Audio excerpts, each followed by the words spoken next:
Rain hammered the cracked pavement outside a quiet suburban grocery store. Headlights sliced through the downpour as Darius Cole, a tall black man in his late 30s with a neatly trimmed beard and calm, intelligent eyes, hurried across the lot holding 2 grocery bags.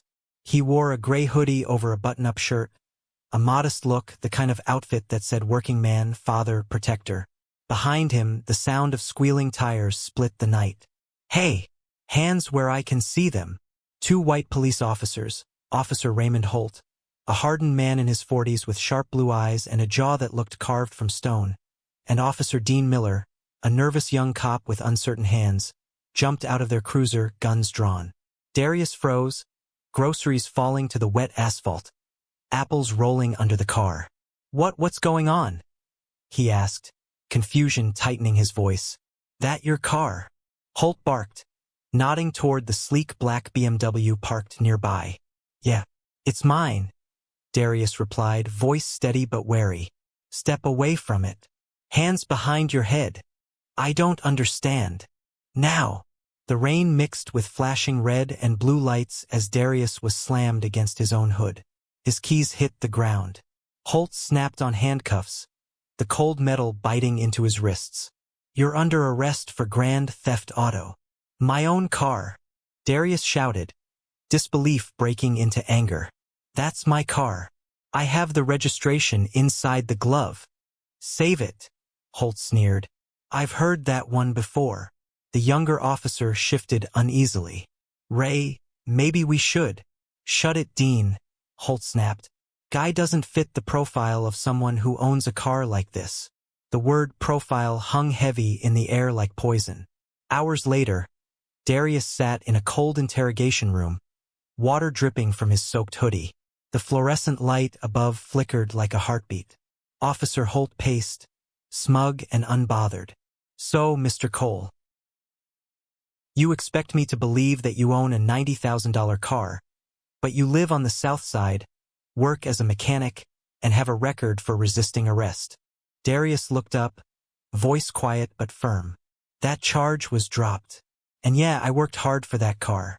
Every hour, every overtime shift. I bought it straight." "Sure you did." Holt smirked, tossing the car keys in his hand. Just then, a phone rang in the corner. Officer Miller answered, his expression changing as he listened. Sir, dispatch confirmed registration. The car's under his name. Darius Cole." Holt froze. "What did you say?" "It's his," Miller repeated. "Clean record. No outstanding warrants." The silence that followed was thick with humiliation. Darius's eyes locked on Holt. "You done ruining my night, officer?" Holt's jaw flexed. "We'll see what the DA says." Darius leaned forward. "Oh, you'll see. You'll see what my lawyer says." By morning, the arrest video, filmed by a teenager in the parking lot, hit social media. The headline read, "Racist cop arrests black father for stealing his own car." Millions watched Holt's face as he barked commands, gun drawn, while an unarmed man begged for reason. At home, Darius's 10-year-old son, Malik, with wide brown eyes and a soft buzz cut, watched the video on his tablet. His mother, Tasha, a nurse with weary kindness in her eyes, stood frozen behind him. "Daddy didn't do anything wrong," Malik whispered. Tasha hugged him tight, her voice trembling. "I know, baby, but some people don't see right when they look at us." The next day, a sharp-suited black woman stepped into the police precinct like a storm. Attorney Vanessa Green, mid-30s, confident, braided hair pulled back, eyes cold as steel, walked straight to the front desk. "I'm here for my client, Darius Cole." Officer Holt looked up and froze. Vanessa's reputation was legend, a civil rights powerhouse who never lost a case that mattered. "You again," Holt muttered. Vanessa smirked. "Me again." She turned to Darius, who was waiting in the holding cell, bruised wrists and all. "Mr. Cole, I saw the footage. We're not just fighting this, we're ending it." Cameras flashed later that afternoon as Vanessa stood before a crowd of reporters on the courthouse steps. Her voice was calm but cutting. "Last night, my client was arrested for owning his own property. He was handcuffed, humiliated, and profiled for nothing more than the color of his skin. This is not just about one man. It's about every man who's been told they don't belong in their own success. The crowd murmured. Darius stood behind her, head held high but eyes tired. Across the street, Holt watched, pretending not to care as his name started trending across the nation. Months later, the case reached court. State of Texas versus Officer Raymond Holt. The courtroom was tense, the air thick with truth waiting to surface. The jury was mixed, men and women, black and white, each one knowing this case was bigger than one arrest. Holt sat stiffly in his Navy suit, his badge now stripped away. Across the aisle, Darius sat beside Vanessa, composed but haunted. The judge, Eleanor Graves, a dignified black woman with silver hair and commanding presence, adjusted her glasses. "Ms. Green, your opening statement." Vanessa rose. "Your Honor, ladies and gentlemen of the jury, this case is about power abused, trust betrayed, and dignity stolen. Officer Holt didn't just arrest a man. He tried to arrest his identity." Gasps fluttered through the courtroom. Vanessa played the viral video on the screen. The room went silent as Holt's voice echoed through the speakers, filled with arrogance and control. Darius's face, pressed against the hood of his own car, filled the screen. Malik's faint cries could be heard in the background. Vanessa's tone was razor-sharp. "Officer Holt, at what point did Mr. Cole pose a threat to you?" Holt shifted. He reached for his pocket. For his keys.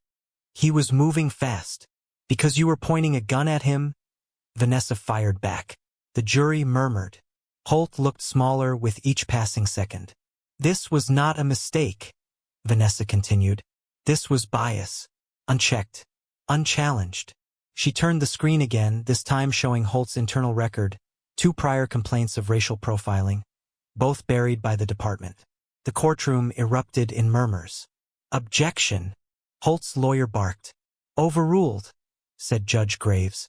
Vanessa leaned closer to Holt. "You didn't arrest a suspect, Officer Holt. You arrested a stereotype." When Darius took the stand, silence fell once more. He spoke slowly, his voice breaking with truth. "I've worked my whole life fixing cars. Saved for years for that BMW. It wasn't about showing off, it was about proving I could. But when he saw me, he didn't see a man. He saw a thief. He didn't ask. He didn't check. He just decided." Tasha wiped away tears from the gallery. Malik squeezed her hand. The pain and pride in that courtroom were almost too much to bear. After hours of deliberation, the jury returned with their verdict.